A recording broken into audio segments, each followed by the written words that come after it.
Assalamualaikum warahmatullahi wabarakatuh. Saya Udatul Fawaidah dari kelompok 9 akan mempresentasikan poin A yaitu jinayah. Pertama yaitu pembunuhan. Pembunuhan adalah perbuatan manusia yang mengakibatkan hilangnya nyawa seseorang baik dengan sengaja maupun tidak sengaja. Macam-macam pembunuhan terdapat 3, yaitu yang pertama pembunuhan sengaja, yang kedua pembunuhan seperti sengaja, yang ketiga pembunuhan tersalah. Dasar hukum larangan membunuh terdapat pada Quran Surat Al-Isra ayat 33 yang artinya, dan janganlah kamu membunuh jiwa yang diharamkan Allah membunuhnya melainkan dengan suatu alasan yang benar. Yang C yaitu hukuman bagi pelaku pembunuhan. Pelaku atau orang yang melakukan pembunuhan setidaknya telah melanggar 3 macam hak, yaitu yang pertama hak Allah, hak ahli waris, dan hak orang yang terbunuh. Yang pertama yaitu pembunuhan sengaja. Hukuman bagi pelaku pembunuhan sengaja adalah qisas, yaitu pelaku harus diberikan sanksi yang berat. Jika keluarga korban memaafkan pelaku pembunuhan, maka hukumannya adalah membayar dad mughaladah atau denda berat yang diambilkan dari harta pembunuh dan dibayarkan secara tunai kepada pihak keluarga. Yang kedua yaitu pembunuhan secara seperti sengaja. Pelaku pembunuhan seperti sengaja tidak diqisas, namun ia dihukum dengan membayar dad mughaladah atau denda berat yang diambilkan dari harta keluarganya dan dapat dibayarkan secara bertahap selama 3 tahun kepada keluarga korban, setiap tahunnya sepertiga. Yang ketiga yaitu pembunuhan tersalah. Hukuman bagi pembunuhan tersalah adalah membayar diyat mukhafafah atau denda ringan yang diambilkan dari harta keluarga pembunuh dan dapat dibayarkan secara bertahap selama 3 tahun kepada keluarga korban, setiap tahunnya sepertiga. Yang D yaitu hikmah larangan membunuh. Islam menerapkan hukuman bagi pelaku pembunuhan tiada lain untuk memelihara kehormatan dan keselamatan jiwa manusia. Perilaku tindak pembunuhan diancam dengan hukuman yang sangat setimpal sesuai dengan perbuatannya. Yang kedua yaitu penganiayaan. Penganiayaan adalah perbuatan pidana atau tindak kejahatan yang berupa melukai, merusak, atau menghilangkan fungsi anggota tubuh. Macam-macam penganiayaan yaitu yang pertama, penganiayaan berat, perbuatan melukai atau merusak bagian badan yang menyebabkan hilangnya manfaat atau fungsi anggota badan, seperti memukul tangan sampai patah. Yang kedua, penganiayaan ringan, yaitu perbuatan melukai bagian badan yang tidak sampai merusak atau menghilangkan fungsinya, melainkan hanya menimbulkan cacat ringan, seperti melukai hingga menyebabkan luka ringan. Dasar hukuman tindak penganiayaan terdapat pada surat Al-Maidah ayat 45. Yang ketiga adalah qisas. Qisas menurut syara adalah hukuman balasan yang seimbang bagi pelaku pembunuhan maupun perusak atau penghilang fungsi anggota tubuh orang lain yang dilakukan dengan sengaja. Macam-macam qisas ada 2. Yang pertama, qisas pembunuhan, yaitu hukuman bagi pembunuhan. Yang kedua yaitu qisas anggota badan, hukuman bagi pelaku tindak pidana melukai, merusak, atau menghilangkan fungsi badan. Hukuman mengenai qisas ini baik qisas pembunuhan maupun qisas anggota badan dijelaskan dalam Al-Quran Surat Al-Maidah ayat 45. Syarat-syarat qisas yang pertama, orang yang membunuh terpelihara darahnya atau orang yang benar-benar baik. Kedua, pembunuh bukan bapak atau orang tua dari terbunuh. Yang ketiga, pembunuh sudah balik dan berakal. Yang keempat, orang yang dibunuh sama derajatnya dengan yang membunuh, seperti muslim dengan muslim. Yang terakhir yaitu qisas dilakukan dalam hal yang sama, jiwa dengan jiwa, mata dengan mata, dan lain sebagainya. Hikmah qisas yaitu yang pertama, dapat memberikan pelajaran bagi kita bahwa keadilan harus ditegakkan. Yang kedua, dapat memelihara keamanan dan ketertiban. Yang ketiga, dapat mencegah pertentangan dan permusuhan yang mengandung terjadinya pertumpahan darah. Yang keempat yaitu kafaroh. Kafaroh yaitu denda yang harus dibayar karena melanggar larangan Allah atau melanggar janji. Kafaroh secara istilah ialah denda yang wajib dibayar oleh seseorang yang telah melanggar larangan Allah tertentu. Macam-macam kafarah, yaitu yang pertama, kafarah pembunuhan. Kafarah bagi pembunuhan adalah memerdekakan budak muslim. Jika tak mampu melakukannya, maka pilihan selanjutnya adalah berpuasa selama 2 bulan secara berturut-turut. Yang kedua, dihar adalah perkataan seorang suami kepada istrinya, "Kau bagiku seperti punggung ibuku." Kafarah seorang suami yang mendihar istrinya adalah memerdekakan hamba sahaya. Jika tidak mampu melakukannya, maka ia beralih pada pilihan kedua, yaitu berpuasa selama 2 bulan berturut-turut.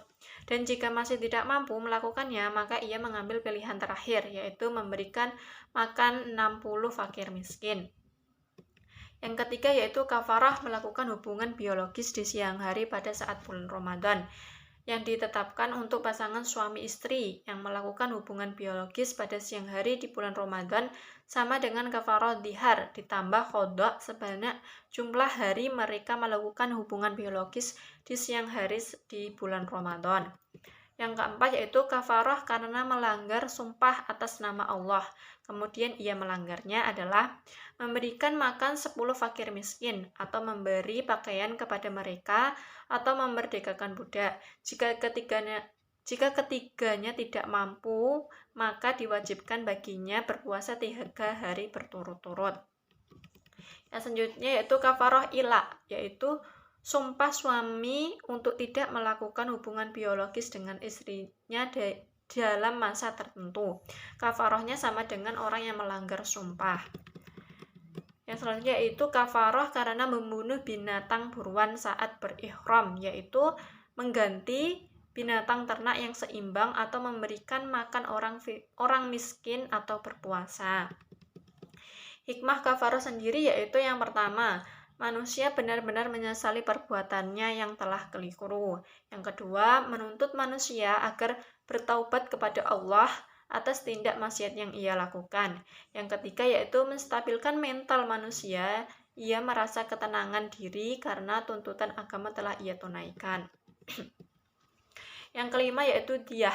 Diyah secara bahasa yaitu denda atau ganti rugi pembunuhan. Secara istilah adalah harta yang wajib diberikan karena tindakan pidana atau jinayat kepada korban kejahatan atau walinya atau kepada pihak terbunuh atau teraniaya. Diyat dibedakan menjadi 2, yaitu diyat mughaladah, denda berat, yaitu membayar 100 ekor unta yang terdiri dari 30 hikoh atau unta betina berukuran 3-4 tahun, 30 das'ah atau unta betina berumur 4-5 tahun. Yang ketiga, 40 unta khilfah, yaitu unta yang sedang bunting.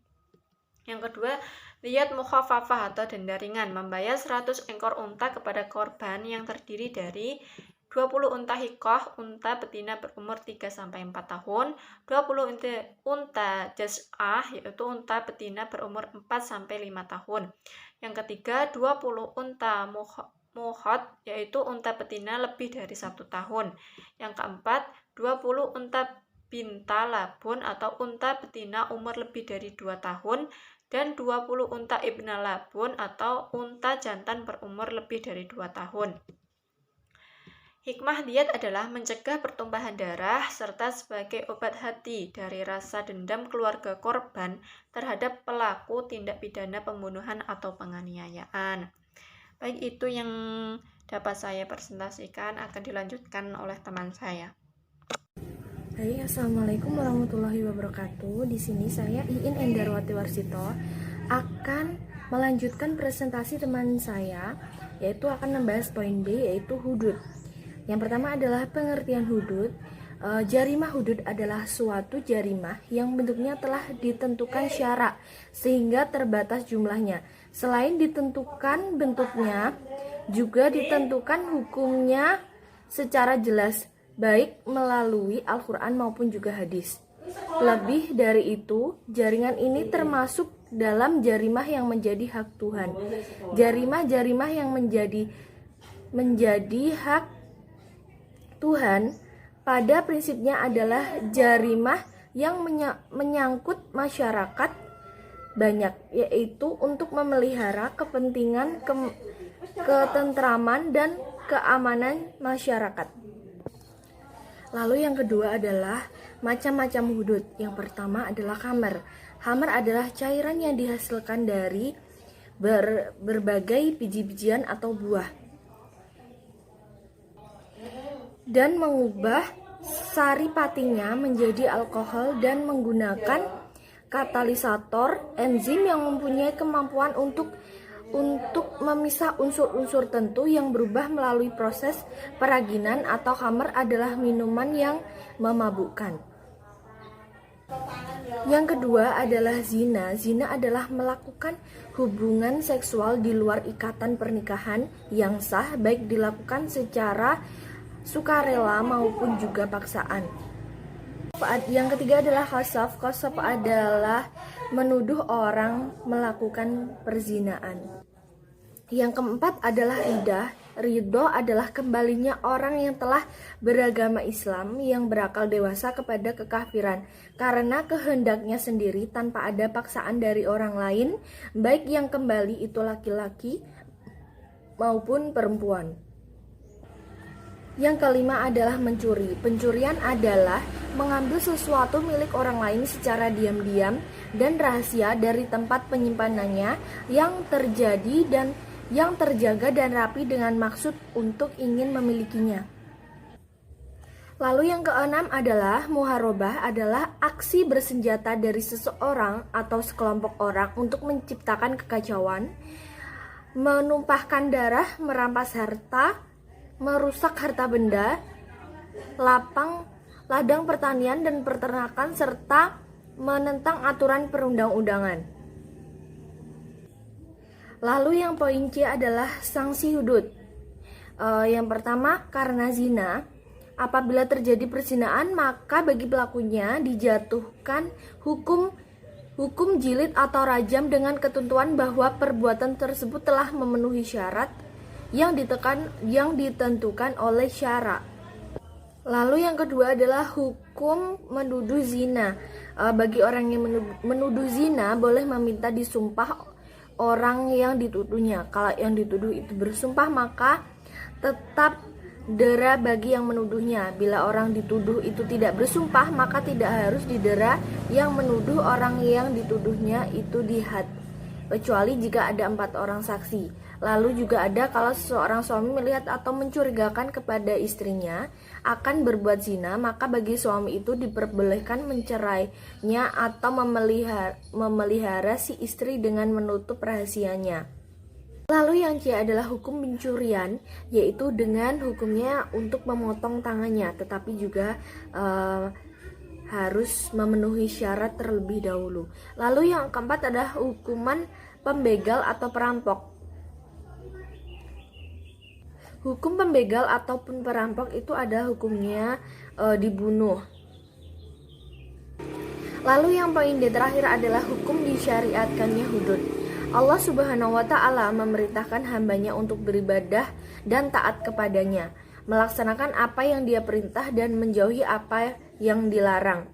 Dia telah menetapkan beberapa hukum demi untuk nasihat hamba-hambanya, sebagaimana Dia menjanjikan surga bagi orang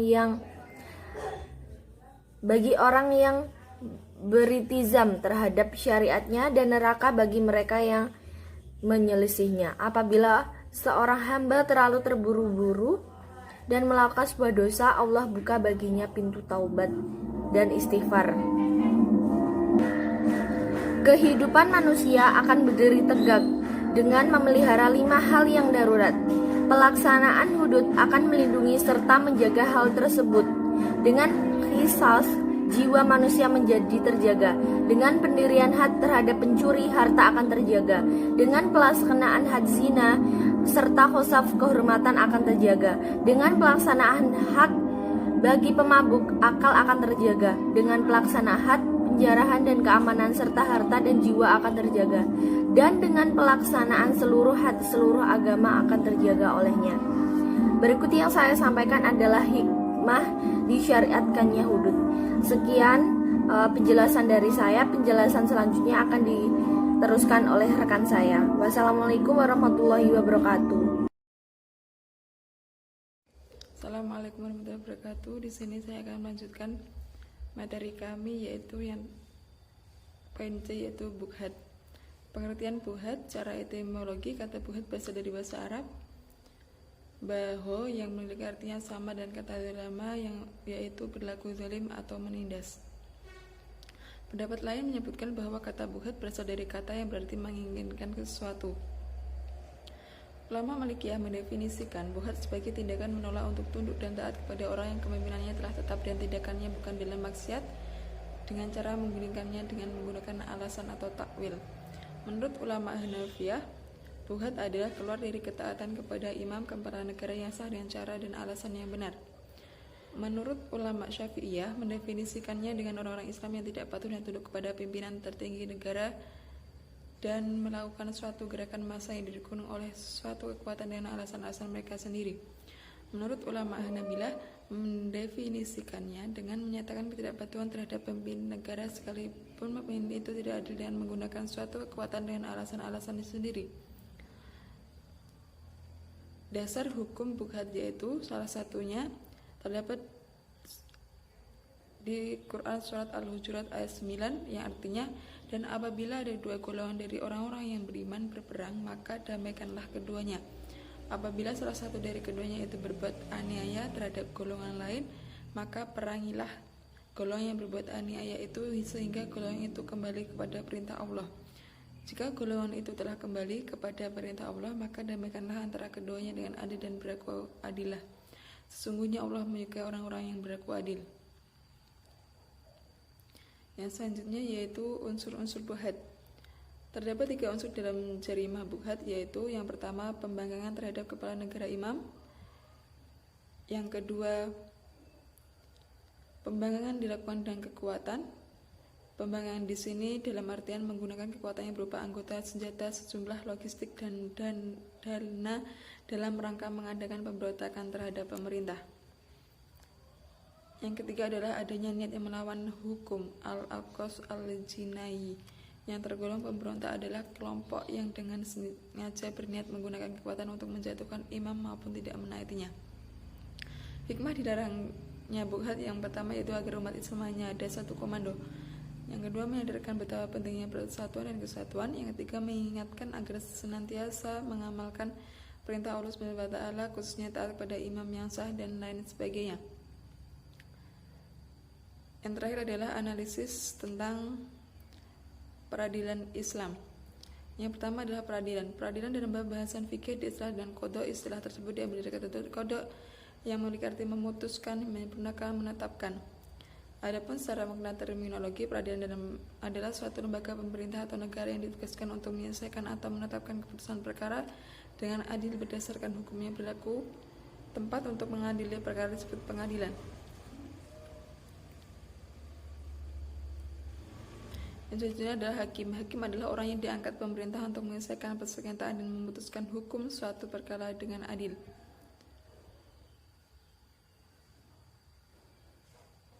Yang selanjutnya adalah macam-macam hakim dan konsekuensinya.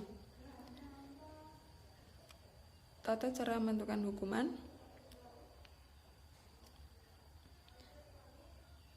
Dan selanjutnya adalah kedudukan hakim wanita.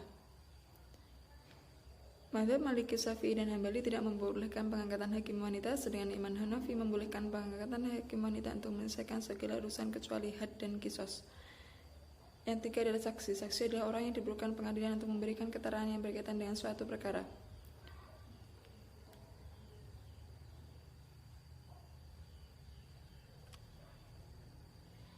Yang terakhir adalah penggugat. Penggugat adalah orang yang mengajukan gugatan karena merasa dirugikan oleh pihak tergugat. Sedangkan tergugat adalah orang yang terkena gugatan dari penggugat tersebut disebut tergugat. Sekian presentasi dari kelompok kami yaitu kelompok 9. Apabila ada kurang lebihnya mohon dimaafkan. Sekian, wassalamualaikum warahmatullahi wabarakatuh.